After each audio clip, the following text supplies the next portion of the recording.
একটা অঙ্কে যদি কনসেপ্ট বোঝা যায় তাহলে অন্য বানায় দেখ, পারা যাবে, তাই না? ওকে, ওই উদ্দেশ্য নিয়েই আমরা এখন রাজশাহী বোর্ড 2016-তে আসা একটা কোশ্চেন করব।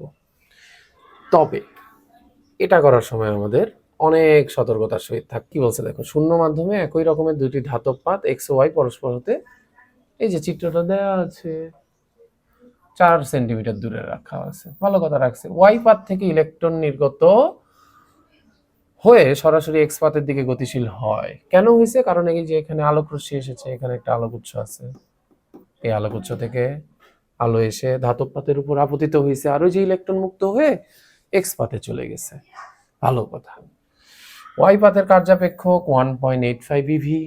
ওয়াই পাতের কার্যাপেক্ষক 1.85 ইভি, এটার মানে কি ওয়াই পাতে এত শক্তি সম্পন্ন, মিনিমাম রিকোয়ার্ড এনার্জি, এত শক্তি সম্পন্ন যদি আলোক রশ্মি আপতিত হয় তবেই ইলেকট্রন মুক্ত হবে, কিন্তু গতিশক্তি প্রাপ্ত হবে না। কিন্তু এর থেকে বেশি শক্তি সম্পন্ন ফোটন কণা আপতিত হলে ইলেকট্রন মুক্ত হবে না, গতিশক্তি প্রাপ্ত হবে। দৃশ্যমান আলোক তরঙ্গ দৈর্ঘ্য এত থেকে এত, 4000 থেকে 8000 অ্যাংস্ট্রম। ফাইন, উদ্দীপক পড়া শেষ। আগে দেখি এখানে কি বলছে। উদ্দীপকে ধাতব পাতের সূচন তরঙ্গ দৈর্ঘ্য নির্ণয় করো। ধাতব পাত বলতে ওয়াই পাতেরই কার্যাপেক্ষক দেওয়া আছে, তো এটারই সূচন তরঙ্গ দৈর্ঘ্য তাহলে কি করা যাবে? নির্ণয় করা যাবে। এটাই তো ওয়াই পাতের জন্য আমাদের ফাই দেওয়া আছে। ফাই কত দেওয়া আছে? 1.85 ইভি। তুমি জানো যে ইভিতে রাখা যাবে না, 1.85 ইন্টু 1. চার্জ অফ ইলেকট্রন গুণ করতে হবে 10⁻⁻19 কুলম। ফাই এর বদলে আমরা কি লিখতে পারবো? HF not. আর এফ নট কি জানো? সূচন কম্পাঙ্ক। কিন্তু আমাদের তো সূচন কম্পাঙ্ক চাই নাই, কি চাইছে? সূচন তরঙ্গ দৈর্ঘ্য। তাহলে আমাদের এফ নটের বদলে কি লিখতে হবে? C by lambda nought. আর এখানে ওই যে 1.85, আবার ইভি লিখি, পরেই আগুন। তো আমাদের এখানে ল্যামডা নট সমান, তাহলে কি হবে? চিন্তা করো, ল্যামডাটা ওদিক চলে গেছে, ওই দিকে চলে আসছে, তাহলে কি হবে? H c divided by 1.85 eV. এর ভ্যালু কত? 6.626 ইন্টু 10⁻⁻19। সি এর ভ্যালু কত? 3 ইন্টু 10⁸ 1. এটা তো ওইদিকে নেমে গেছে, তাহলে 1.85 ইন্টু 1.6 ইন্টু 10⁻⁻19। এই সব ভ্যালু যখন তুমি বসায় দিবা তখন তুমি ল্যামডা নটের মান 66 ইন্টু 10⁻⁻34, তারপরে আমরা গুণ দেব ইন্টু 3 ইন্টু, তারপরে আমরা যাব 1.85 ইন্টু 1.6 ইন্টু 10⁻⁻19, 6.71 ইন্টু 10⁻⁻7। তাহলে লিখে ফেলি 6.71 ইন্টু 10⁻7 মিটার। এরপরে আমরা এখানে মিটার বসায় দেব। তবে এখানে একটা কথা, অনেক সময় আমাদের এমসিকিউতে আনসার মিটারে থাকে না। আমি একটু বাড়তি দেখাই দিই, এটা ম্যাথে করার দরকার নাই, একটু দেখাই, কারণ অনেক সময় জানা লাগে। যেমন ধরো তুমি যদি এটা অ্যাংস্ট্রমে নিতে চাও তাহলে তোমাকে কি করতে হবে? তোমাকে বেশি কিছু না, 6.7 ইন্টু অ্যাংস্ট্রমে নিতে চাও। অ্যাংস্ট্রম মানে কি? 1 অ্যাংস্ট্রম সমান 10⁻10। 10⁻7 এর সাথে তুমি +10 করে দিবা পাওয়ার, করে দিয়ে সাথে সাথে এখানে কি লিখে দিবা? অ্যাংস্ট্রম। +10 কেন করবা? কারণ ওই যে তুমি তো এটার ভাগ করতা, তাই না? -10টা উপরে গেলে কি হয়ে যায়? +10। তো তুমি এটা মাথায় রাখবা, সহজ কথা। পাওয়ারের সাথে +10 করলে যাই থাকুক মিটার থেকে অ্যাংস্ট্রম হয়ে যাবে। তাহলে 10 থেকে 7 গেলে কত থাকে? 3। তাহলে 6.7 ইন্টু 10⁻³ অ্যাংস্ট্রম। অথবা তুমি এটাকে লিখতে পারো 6700 অ্যাংস্ট্রম। তো 6700 সূচন তরঙ্গ দৈর্ঘ্য। কথা ঠিক আছে, আমাদেরকে বলছে কত? 4000 থেকে 8000 অ্যাংস্ট্রম আপতিত করতে দৃশ্যমান আলো। কোনটা করছে এটা বলে নাই, তার মানে আমরা বুঝতে পারছি minimum required wavelength is 6700 angstrom. যদি এর থেকে কম করে তাইলে ভালো, না বেশি করলে ভালো? এমনি বলতেছি এগুলা, এটা নেসেসারি, তোমার জানতে হবে। মনে রাখবা ই ইকুয়াল ফোটন এনার্জি হলো h c divided by lambda. তার মানে আমরা বলতে সমানুপাতিক 1/λ। সো ল্যামডা সাথে আমাদের ই এর রিলেশনটা কেমন খেয়াল করো, ব্যস্তানুপাতিক। এর মানে কি? এর মানে হলো ল্যামডা যত বাড়বে ই তত কমবে। তাইলে আমরা ল্যামডা 6700 অ্যাংস্ট্রম থেকে যদি বাড়ায় দিই, ই এর মান কমে যাবে। আর ই কমে যাওয়া মানে কি? শক্তি কমে যাওয়া, ফোটন এনার্জি কমে যাওয়া। তাহলে ল্যামডা বাড়ানো ভালো না, মানে 6700 অ্যাংস্ট্রম থেকে বাড়াইলে ভালো হবে না, কমাইলে ভালো হবে। তুমি যদি কমাইতে কমাইতে 4000ই নাও, তাহলে তুমি সবচেয়ে বেশি শক্তি সম্পন্ন দৃশ্যমান আলোর তরঙ্গ দৈর্ঘ্য, এবং সেক্ষেত্রে ফটোতড়িৎ ক্রিয়া হওয়াটা খুব ইজি হবে। ওকে ফাইন, যারা বুঝে নিছো এখানে আর থাকতেছি না, পরেরটা চলে যাচ্ছি। Thank you. দৃশ্যমান আলোর সাহায্যে ওয়াই পাথ হতে নির্গত ইলেকট্রন এক্স পাথে পৌঁছাবে কিনা বিশ্লেষণ করো। ভালো কথা।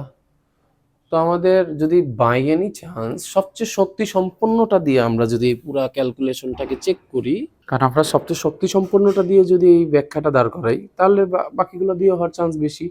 তো সবচেয়ে শক্তি সম্পন্ন দৃশ্যমান আলোর তরঙ্গ দৈর্ঘ্য কত? 4000 অ্যাংস্ট্রম। তাহলে তুমি এখানে কত দিবে? 4000 অ্যাংস্ট্রমটা আমরা এখানে আমাদের কাজে নেব। ফাইন, এটা একটা গেল। 2 নাম্বার তোমাকে কোন জিনিসটা সবচেয়ে বেশি খেয়াল করতে হবে? 2 নাম্বার তোমাকে যে জিনিসটা খেয়াল করতে হবে, এই জায়গাটা, আই রিপিট, এই জায়গাটা মনে রাখবা। যেই পাতে আলোক রশ্মি মানে আপতিত হয় তাকে আমরা সাধারণত বলি অ্যানোড। একটু মাথায় রাখবা। তো অ্যানোডের সাথে যদি ব্যাটারির পজিটিভ টার্মিনাল, এই যে আমি এখানে লিখে দিতেছি, ব্যাটারির পজিটিভ টার্মিনাল মানে বড়টা, তাহলে এইটা ফটোতড়িৎ ক্রিয়ার জন্য ভালো না। এটা একটা নেগেটিভ বিষয়। কেন? কারণ এই পজিটিভ মানে যে বিভব, এটা ওই ইলেকট্রন যারা মুক্ত হতে চায় না, ওদেরকে যেতে দিতে চায় না। তো আমাকে আগে জানতে হবে যে এখানে কি পরিমাণ পজিটিভ বিভব দিলে আমার ইলেকট্রনগুলা মুক্ত হলেও গতিশক্তি প্রাপ্ত হয়ে ওই পারে যেতে পারবে না। এটা আমাকে জানতে হবে। তখন আমি কম্পেয়ার করতে পারবো যে আমার এই অ্যানোডে কত পজিটিভ বিভব খারাপ। এখন 4.2 ভোল্ট দিছে বলেই কি এটাই খারাপ? না, কত খারাপ এটা আমাকে জানতে হবে। এইটা জানার জন্য আমাদের শক্তি নিত্যতার সমীকরণ ব্যবহার করতে। তড়িৎ ক্রিয়ায় ই ইজ ইকুয়াল টু শক্তি নিত্যতার সময়, ই মানে ফোটন এনার্জি, যেটা আপতিত হয়। চিন্তা করো, আপতিত হওয়ার পরে দুইটা কাজ করতেছে। একটা হলো ইলেকট্রন মুক্ত হওয়ার শক্তি। ইলেকট্রন মুক্ত হওয়ার ন্যূনতম শক্তিকে আমরা বলি ফাই, কার্যাবেক্ষক। আর এক্সট্রা যে এনার্জিটা আছে সেটাকে আমরা কি বলি? কেম্যাক্স, মানে এক্সট্রা এনার্জি দিয়ে ইলেকট্রনটা গতিশক্তি প্রাপ্ত হয়। এটা হলো আমাদের ফটোতড়িৎ ক্রিয়া শক্তি নিত্যতার সমীকরণ। তো আমরা এখানে কেম্যাক্স কে পাশে রেখে কাজ করি, এখানে লিখতে পারি ই মাইনাস ফাই। সো এখানে কেম্যাক্স মানে আবার লেখা যায় E V nought. So what is V nought? নিবৃত্তি বিভব। সেই বিভব, অ্যানোডের সেই পজিটিভ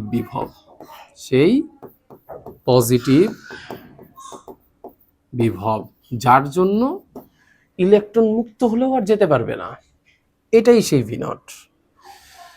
আচ্ছা, এখানে লিখি ই মাইনাস ফাই রাখি,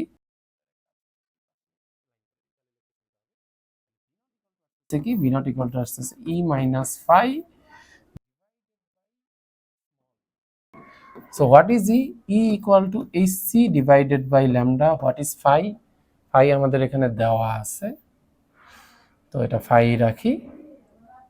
আর এখানে হবে কি আমাদের চার্জ অফ ইলেকট্রন। এই পুরো জিনিসটাকে আমরা বসাইলে আমরা ভি নটের মানটা বের করতে পারবো। তারপরে আমরা নেমে গেলাম, ল্যামডা মানে হলো আমাদের 4000 অ্যাংস্ট্রম।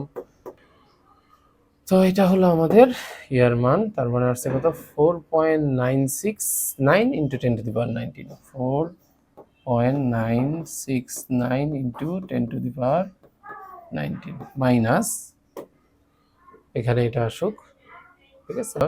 আচ্ছা, সব দিয়েছি। এটা আসছে আমাদের 2, আর ই মানে হলো 1.6 into 10 to the power minus 19। ভগ্নাংশ নিয়ে নেই, 4.969 into 10 to the power minus 19, 1.255 volt. 3 ঘর নিলাম, 3 ঘর নিলেই হয়। এবার আসো মূল কথা। তো আমি যেটা বলতেছিলাম, নিবৃত্তি বিভব কি অ্যানোডের সেই পজিটিভ বিভব যা ইলেকট্রনকে গতিশক্তি প্রাপ্ত হতে দেয় না, মানে যা ইলেকট্রনকে গতিশক্তি প্রাপ্ত হতে দেয় না, যা ইলেকট্রনকে গতি শক্তি প্রাপ্ত হতে দেয় না।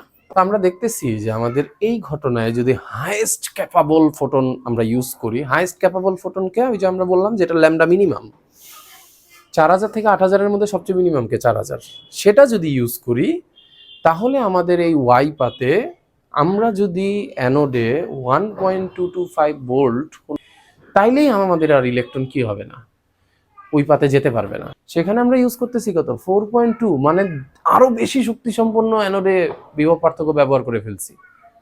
টিক দিতে বাধ্য হব যে হ্যাঁ বেশি সম্পন্ন হওয়ার কারণে পারবে না।